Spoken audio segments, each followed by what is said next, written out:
Okay, so like a lot of us out there, I have been anxiously waiting for these release and spec information on the Canon R5mk2. It's a camera that, as an R5 user and R5C user, I'm very, very interested in seeing what's coming down the pike.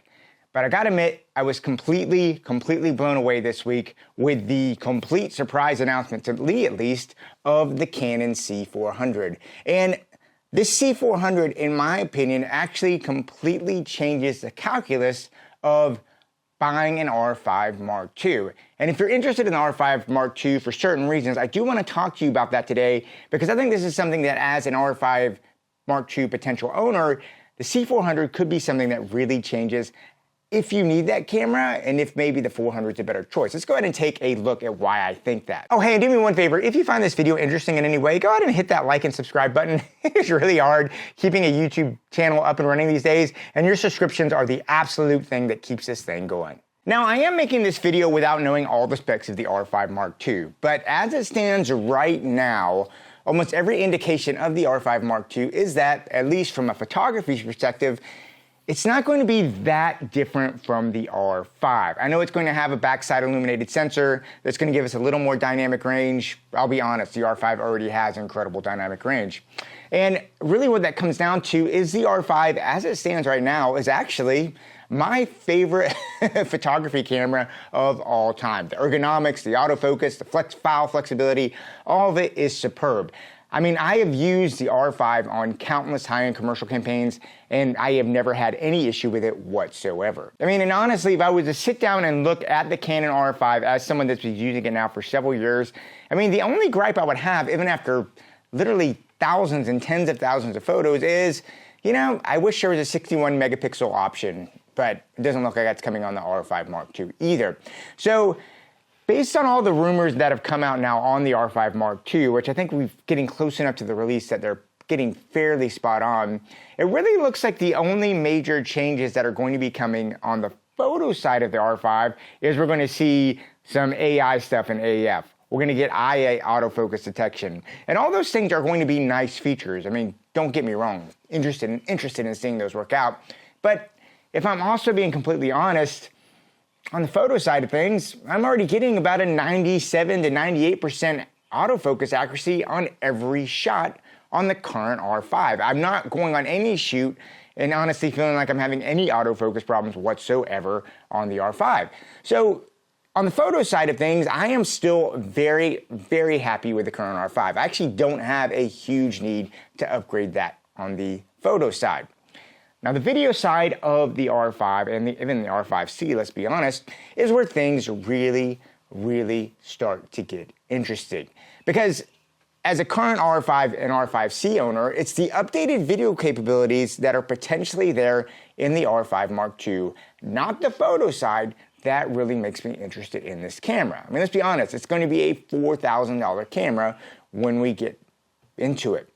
And this is where the Canon C400 really comes in and starts to shake things up if you are someone that's trying to get an R5 and maybe you're leaning more to the video side than the photo side of the camera. And really the fact that Canon has so aggressively priced the C400 is what I think makes it really intriguing. I mean, the video capabilities of this thing are impressive. And as a Red Kimono owner, I'll be honest, I actually prefer 6K to 8K video. It's just so much more practical. It gives me that extra resolution without eating up all my card space. And as someone that's regularly shot on a 6K camera and has had the 8K on the Canon R5 and the R5C, I honestly, 9 times out of 10 will go for 6K versus 8K resolution. Just works for me better as a filmmaker, both in the field and when I come back to my computer. So now we're in a situation that we could have a full frame RF mount cinema system that is affordable without the limitations that come with the R5 body shape.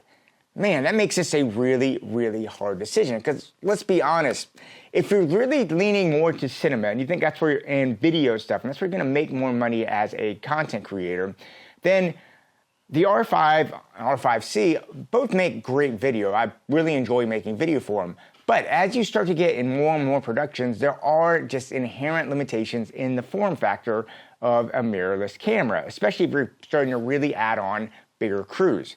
a C300, C500, now C400 body size has a lot more flexibility and a lot more professional options for you if you are a content creator. And honestly, one of the big things that really kept us back from accessing this was the price points. They were just very, very expensive. I know we had the C70, that was a great bridge camera too, but the C70 was still a Super 35. I mean, if you really wanted a full frame cinema operating system from Canon, you had to go to the C500, which was a very, very expensive camera. Now we have a camera for less than $8,000 that lets you get all that done. And I know that that $7,900 price point is obviously twice as expensive as the R5 is going to be, and that is something to consider. I mean, both these cameras are expensive, but I would say if you're looking at investing in a system, the C400 really is going to make you decide what you really need. Because if you just really want photography and a great hybrid camera, and you already have an R5, you can get an R5 now for like $2,000 and some dollars. They're so affordable right now, and it's going to be a great hybrid camera that allows you to go. However, if you're looking at getting really, really good video specs that are going to be relevant for the next, say, 4 or 5 years, the C400, while it's in a more initial expensive upfront cost, could actually be a better investment for you down the road. And a big thing for that is if you start kind of going between sort of run and gun solo operations and more professional work, the C400 will kind of allow you to bridge those much, much easier than the R5 Mark II. It's just a reality. If you show up with a Canon cinema body, you have a lot more options professionally than you do with an R5. I know I have an R5, I have an R5C. When I do bigger commercial works, I'm either renting a C300 or I'm renting a C500, just because of the practicalities of that camera and how it plays if you're going multi-cams with more professional systems. So now to have a professional full cinema body that's in the same striking range, it's not that much more than say a C70, it really means that you need to consider what you need your cameras for. So anyway, this is just something that came out. I know I'm still reeling it, trying to figure it out. This conversation may change a lot once I see what the R5 Mark II specs actually are, but as it stands right now, all the rumors lead me to believe that I have a tough choice to make. I'd actually like to hear what you all have to say about this, because someone that runs a YouTube channel, I make a lot of content on the R5 and the R5C, and would you be more interested in me getting a C400 and making content based on that really incredible, affordable cinema system? Or are you more interested in seeing what the R5 Mark II can do once it comes out? I would love to hear what you have to say about this. But all that being said, one thing is for sure. Canon has really introduced a great new wrinkle to our video options as content creators. Anyway, guys, love to hear what you had to say about this. Leave me any notes and comments. And yeah, go out there, keep on shooting. And yeah, I'll talk to you soon.